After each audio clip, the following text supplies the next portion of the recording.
It's your boy ZWA. We're kicking it live for Radio 268, and today we are talking all things property. So please introduce yourself and let's get the show on the road. Hello everybody, my name is Dini Lemkonda from Remax Real Estate Specialist Eswatini. I'm a sales associate partnering with Remax. It's good to be on the show. Thank you for having me, Konda.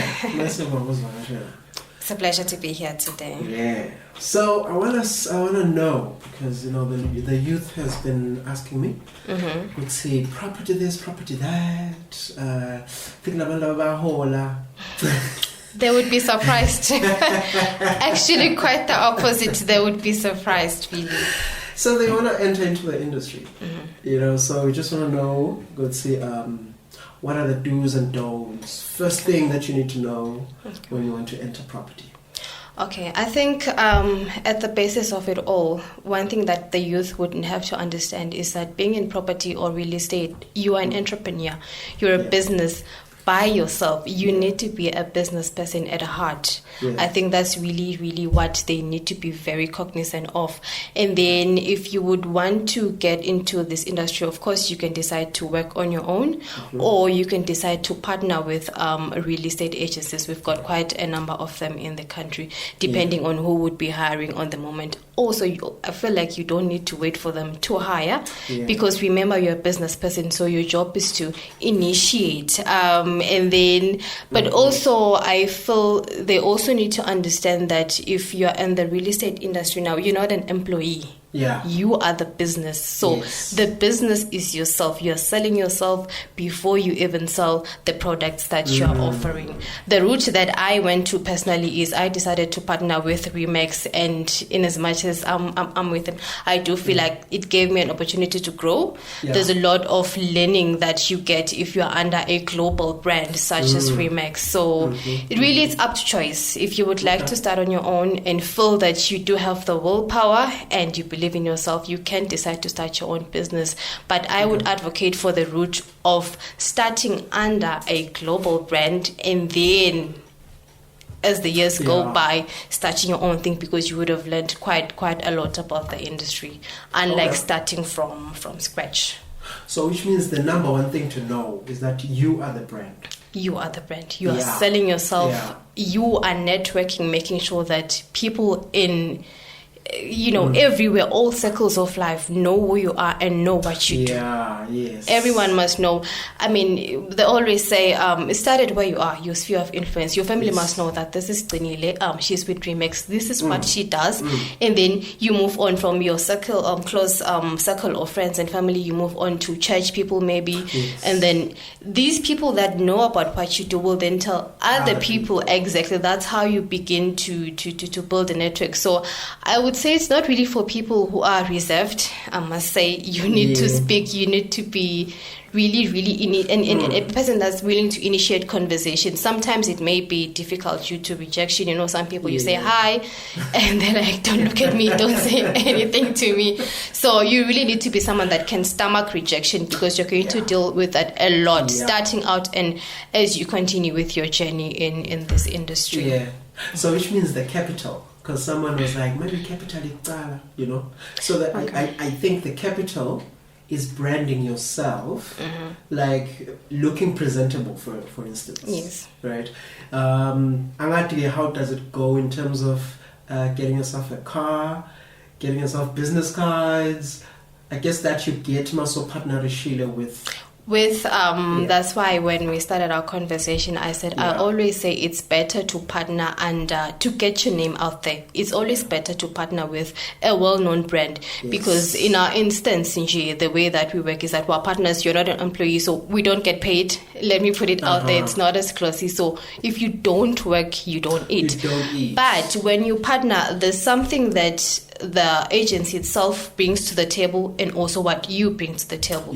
In our case, they provide you access to a car. They don't give you a car, and it needs to be very clear, because people will be thinking, let me join BMX, I'm gonna get a car. No. They give you access to a car, a cell phone, admin, and also this office staff to just help support you as you go on your day-to-day activities in the industry. So I really feel like partnering would really help someone that's starting out, because now it's 50-50. You've got almost half of your work cut out for you. Your job is to get out there, get your name known, get people to know what you do, and then that's how you really just build your network and get people to know about you, which will in turn make sure that you bring business to your agency that you're partnered with. Yes. So basically it's a partnership. That's why we're called associates. So where is the danger? You know where the danger is. I'm thinking, now we're saying I'm well known. I think myself. You know, one of the dangers. I think when you started, you were really cognizant of the fact that you're a business. I don't think you would struggle much. But I personally feel like being under a brand cushions you. Yes. It really, really cushions you. Yes, some people may feel like, you won't really get to know the ins. You do get to know the ins and out of the industry, but not how harsh it is if you're really independent. If I'm Trinile, the real estate agent, not attached to Remax, trying to work from the boot of a car, coffee shops, it can really get tricky sometimes. And also, the one thing I always like to say is that if you are affiliated to a brand, such a global brand or any other, even if it's a non-franchise that would be within the country, people already know, it's X and X brand, these are their offices, this is where they work. I feel like there's a level of trust between the client that would be maybe engaging your services and you. They know that, okay, I can trust them, this is where they're found. But if you're independent and trying to there's a lot of lines that can get blurred there. If anything happens, I know where to find them. You know where to find them, exactly. If there's maybe you've given them a sole mandate, they have your key. If there's a break-in, you know that, okay, my key is with person X. This is where they are. However, for those that would feel that they're more comfortable starting out on their own, it really needs a lot of willpower and determination, because it's a rough industry. Go rough. Rough for us who are under agencies. You can imagine now if you're independent. In terms of qualifications, what do I need in order for me to enter? Okay, currently, I think you might have heard Gutsi, there's the bill that we're working on, which is also trying to make sure that the real estate agents in the country are qualified. But at the basis of everything, it's communication skills. You need to know how to communicate with people. And then as you grow in the industry, you can also get BO, UCT. There's also short courses on property development. And that's when you're trying to really build your expertise. But I always say that, I think this is famous quote, I just forget how it goes. It says, you hire skill, a job can be taught. I feel like with our industry, if you have the skill, the paper comes later. You do need it. I won't disregard its need. You do need the paper, but if you've got the skill, then your work is really cut out for you. What about these other guys, like the supporting industries around your industry, like architecture, like people who can design the interior design? There's some people who are like, okay, Mine, I know how to do a 3D model of a house, so that it can help the agent in terms of how can that guy enter into how does he do?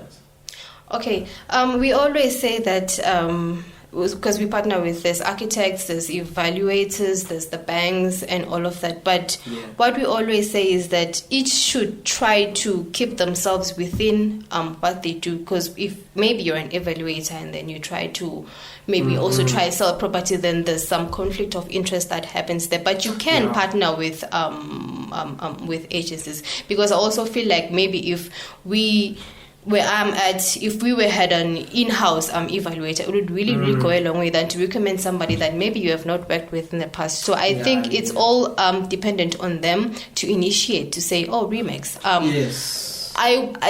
these are the services that I offer. Can I partner with you guys? That if you've got somebody that wants to maybe get the value of their property, the first options to call. It's just with architects, I feel like it may be a bit tricky because we sell a complete structure, right? So maybe they might have a difficult time trying to meander into our industry because the house is already complete. It's already there. Yes, so we're selling a final product. Unlike if we sell maybe a piece of land to somebody that would like to build, that's when I feel like, yes, they would really, really have a chance to try and if you want to extend penetrate. Yes. Because even before you extend, you'd need to know the original plan of the house. To know, okay, these were calculations of everything. So if I want to extend, can I even extend the house? You'd be surprised. Okay, let's talk about investment. If someone says, I want to buy, but where do we start? Especially for the youth, you know that for the youth, it's a bit tricky, Zwagele, because one of the thorns in the flesh of the youth is funding. Funding, yes. Currently, property is expensive, ridiculously expensive sometimes. I'm a young person myself, so I cannot afford to buy property at this point in time. I think one of the issues would be funding, because even these organizations, maybe Bo Youth Fund, that fund the youth, but you find that they want to fund a complete, not really a complete business, but you come with them with the place of work, like, I've got this piece of land, please fund my poultry business, my agriculture, farming. The land is already there. The land is already there. So I think we need to go back to the drawing board. We would see if I'm sponsoring or funding somebody that wants to do poultry, because that's where most people struggle. We would say, okay, I do have the business idea, but where do I begin to start with this business? Yeah, because people, I hear this thing of side hustle. Get a side hustle if you can get a piece of land. From where? That's the problem. So I think maybe also with banks, I think they might also want to consider joint applications, maybe for young people. Let's say maybe we're a group of 4 people. We both bring our pay slips 1, 2, 3, 4. It would be better than if it's one individual, because if you're one individual, almost 100% they will not approve your loan. But if it's 4 people trying to carry that load together, I think it can really, really help. Because for now, the issue is really acquiring, especially tightly deed land, where the ownership is quietly, I think the thorn on the flesh is the land itself, where I want to do agriculture, but if I say, if it's a group of 4 people, I say, then it somehow at some point makes it feel like exactly.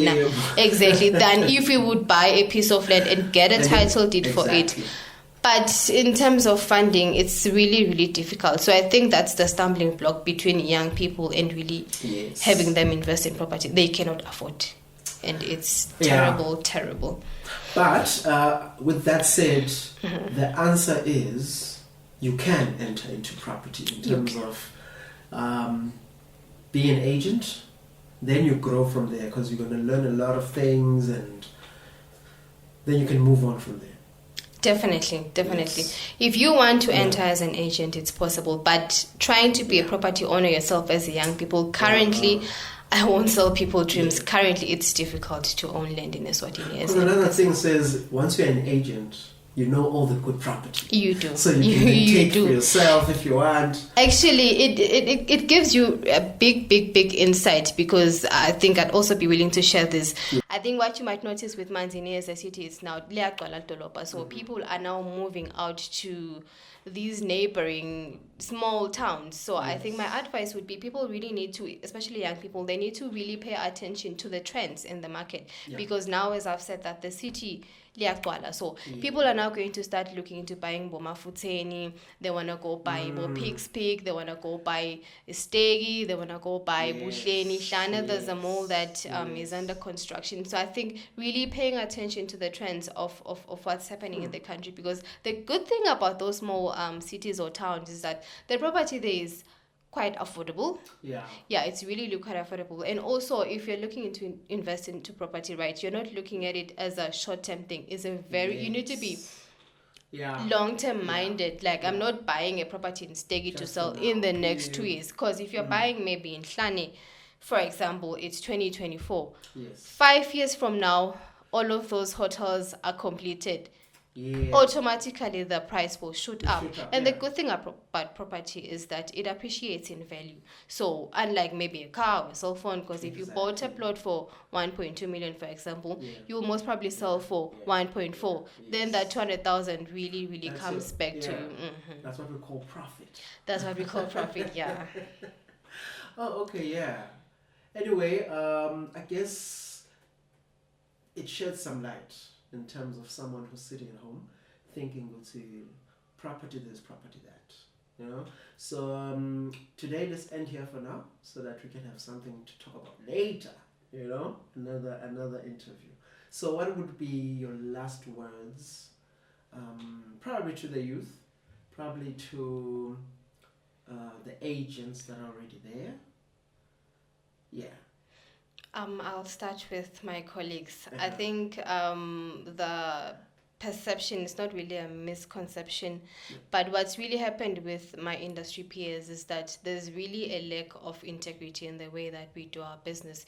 You find that that's how people get scammed. Yeah. One property is sold to two people, or a non-existent property. So I do feel like we really need to reconsider the way that we do business when it comes to integrity, because then it builds a bad reputation for everybody. Once you say you're an agent, people are like, hey, Tsotsi, you're trying, are you even selling what you say you're selling? Do you even have direct access to the seller? So there's really a lack of integrity. I'd be happy if we would all try to work as truthfully as we can. And then also to the youth, I think there's also a bill that's being worked on. So I think maybe it's going to help, because currently our industry is unregulated, which I think contributes to the high prices. Hence the youth can't really afford. So I would think I would say to them that maybe once the bill has passed, we might see a change in the way property is being priced. And then also banks, I think at some point they might also consider the idea of group, I don't know what they would call it, group funding, because if it's 4 or 5 individuals, really they can bear the grant of a 2 million loan. And like when it's just myself, one person, if I cannot even get approved by the loan itself. So I think maybe once the banks have really looked into, because so they really need to invest in the youth. Okay, so one last thing. Is it there? Is it in place in other countries? Yes, actually, I think we're one of the last few countries that we're just working in an unregulated market. And I think it has come to the point where they're like, hey, we can't keep really working like this. We need to regulate them. So many people are getting scammed. So much money is moving underneath carpets. And there's a lot of complaints also about the conduct of agents. But Gakulu, it's the pricing, because now I'm thinking once it's been passed, we're going to get a set go. See, if you're selling a 3-bedroom house, it should not exceed X amount of money. Exactly. If you're selling a 2-bedroom house located, yes, it will Stegi or wherever it would be located, it should not exceed this price, because now really people are just playing with the prices, and it's really concerning. Yeah, I know. Go rough, go deep. So thank you for coming through. Thank you for having me. And, really enjoyed this. It's very informative, and I've learned something. Right. So thank you, Lomkonta. Thank you for having me. Thank you viewers for tuning in.